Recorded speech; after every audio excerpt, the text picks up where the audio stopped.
आज हम लोग पक्षियों के बारे में चर्चा करने वाले हैं। जैसे मनुष्य होता है, मनुष्य में जीव जंतु होते हैं, जीव जंतु भी होते हैं। जीव जंतु मतलब जानवर होता है। जीव जंतु में जितने भी प्रकार के प्राणी होते हैं सब आ जाते हैं। उसी प्रकार के जानवर के बारे में हम लोग पढ़ लिए कल। आज पढ़ना हम लोगों को पक्षियों के बारे में। तो पक्षी देखते हैं हम लोग घर पे बैठे रहते हैं, पक्षियों को देखते हैं आसमान में उड़ते हुए। देख करके समझ में नहीं आता वो कैसे उड़ जाते हैं। उसी के बारे में इस चैप्टर बनाया गया। इस चैप्टर के बारे में हम लोग क्या करेंगे, पढ़ेंगे, ठीक ना। तो देखो सबसे पहले हम लोग जैसे देखते हैं, हम लोग का भी शरीर है, उसका भी शरीर है। उसका शेप कुछ अलग होता है और प्रत्येक आदमी को पता है और प्रत्येक मानव को सबको पता है कि सब एक दूसरे से भिन्न होते हैं, अलग होते हैं। चाहे वो जानवर हो या मनुष्य हो या जीव जंतु, जो भी जीव जंतु हो, सब एक दूसरे से भिन्न होते हैं। तो आज हम उसी के बारे में सोच में पड़े हुए थे कि हम लोग नहीं उड़ सकते एरोप्लेन की तरह। उसको देखते हैं फुट से उड़ के वहां पे चल जाता, फुट से उड़ के वहां पे चल जाता है। इसी के बारे में बताया, मैंने सोचा कि बता देता हूँ क्लास में बच्चों को क्या होता है नहीं होता है। तो सबसे पहले हम लोग जो देखते हैं पक्षियों को उड़ते हुए, सोचा क्यों उड़ता है पक्षी, हम लोग क्यों नहीं उड़ते। तो उसके बॉडी के अंदर ऐसा वर्च्यू होता है, गुण होता है, जिसके कारण वो उड़ सकते हैं और हम लोग उड़ नहीं सकते हैं। क्या सब गुण होते हैं उसी के बारे में तो जानना है। अब पक्षियों की हड्डियां कैसी होती है इसके बारे में जानना है। हम लोगों के पास सब हड्डियां के बिना उसको कोई भी चीज का, कोई भी जीव जंतु का शेप नहीं बन सकता है। हड्डियां ही शेप बनाती है। जैसे फ्रेम बोलते हैं ना, तो एक तरह से हड्डी फ्रेम हुआ बॉडी का। ऊपर से जैसे घर बनाता है ना, लोग पहले छत डाल देता तब ढलाई करता है, उसी तरह भगवान पहले हड्डी दे देता है तब ऊपर से मांस देकर कुछ देता है, शरीर से बन जाता है।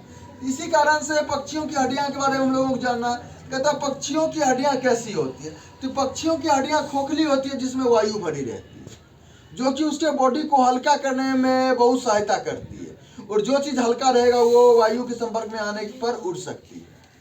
तो पक्षियों की हड्डियां कैसी होती है, तो पक्षियों की हड्डियां खोखली होती है, यानी उसमें कुछ नहीं रहता, कुछ नहीं भरा रहता।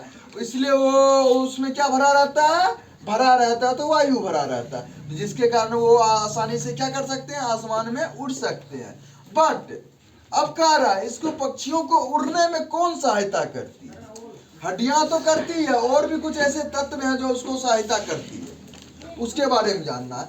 कहता पक्षियों का हल्का शरीर, हम लोगों की तुलना में पक्षियों का बॉडी जरूर हल्का होता है। पक्षियों का हल्का शरीर, मजबूत मांसपेशियां, उसका मांस जो होती है, जिसको मसल्स बोलते हैं हम लोग इंग्लिश में, वो बहुत ही स्ट्रांग होते हैं, मजबूत होते हैं। और पूंछ, पंख, हम लोगों के पास पूंछ नहीं है। हम लोगों के पास तो मांसपेशियां है, उसके पास भी है, लेकिन उसका मजबूत होता है। हम लोगों के पास भी मजबूत है, लेकिन उसके पास पंख है, हम लोगों के पास पंख नहीं है। उसके पास पूंछ है, हम लोगों के पास पूंछ नहीं है। एवं नाव जैसी आकृति, और हम लोग जानते हैं कि पक्षियों की आकृति जो होती है नाव जैसी होती है। ऐसे शुरू में जैसे मुंह निकला रहता है, उसके बाद उसका पेट हल्का मोटा सा रहता है, फिर पीछे में पूंछ आके ऐसे आ जाता है। इस तरह से पक्षियों की आकृति होती है, नाव की तरह। और नाव जैसी आकृति जो होती है, किसी भी चीज को फ्लाइंग करने में बहुत मदद करती है, कोई भी चीज को मदद करती है। अब कहता पक्षियों के शरीर पर हल्के रोएदार क्या पाए जाते हैं।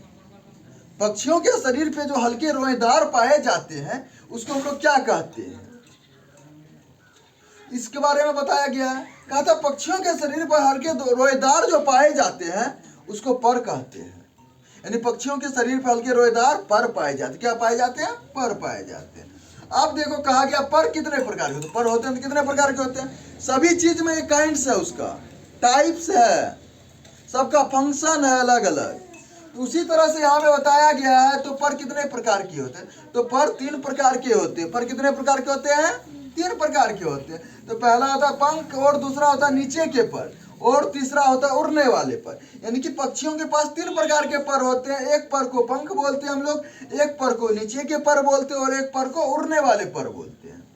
उसके बाद पक्षियों के शरीर को कौन ढक कर एवं गर्म रखता है।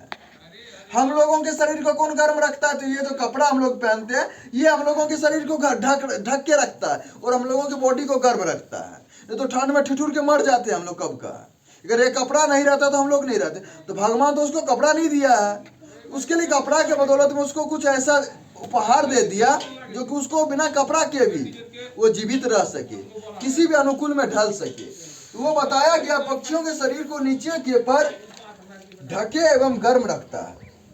तो पक्षियों के शरीर को कौन ढक के रखता है? तो नीचे के पर जो यहाँ पे लिखे हैं, यानी पक्षियों के शरीर को नीचे के पर ढक करके रखते हैं। और क्या रखते हैं? गर्म रखता है, जो पूरा शरीर पर फैला रहता है। नीचे वाले पर जो होते हैं पक्षियों के पूरे बॉडी पे रहता है, पूरा शरीर पे रहता है, जो कि उसको ढक कर रखता है और गर्म रखता है। नीचे के पर कैसे होते हैं? अब नीचे के पर होते हैं तो कैसे होते हैं? नीचे के पर बहुत छोटे छोटे होते हैं। कैसे होते हैं? छोटे छोटे और कोमल होते, बहुत ही कोमल होते हैं और रोएदार, रोआ की तरह दिखने में लगता है, इसलिए उसको रोएदार बोला जाता है। इस प्रकार और आगे की यानी कि ये पक्षी पर आगे चर्चा होगी कल।